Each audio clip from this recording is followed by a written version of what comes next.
প্রতিটি মানুষের জীবনে টাকা পয়সা ধন সম্পদ আসে, আবার হারিয়েও যায়। এগুলো একবার হারিয়ে গেলে তা আবার ফিরেও পাওয়া যায়। কিন্তু চলার পথে এমন কিছু স্মৃতি মানুষের মনের অগোচরেই সৃষ্টি হয়ে যায়, যা হারিয়ে গেলে হাজার চেষ্টা করেও ফিরে পাওয়া যায় না।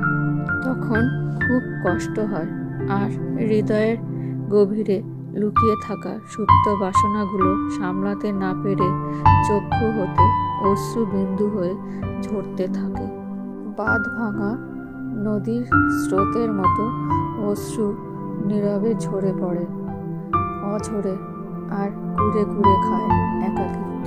হৃদয়ে দোলা দিয়ে যায় আবেগী মন খারাপের আকাশ ছোঁয়া ভাবনাগুলো, ও কণ্ঠকে কণ্টকিত হতে হয়। চোখের জলের হয় না কোনো রং, তবু কত রঙের ছবি থাকে।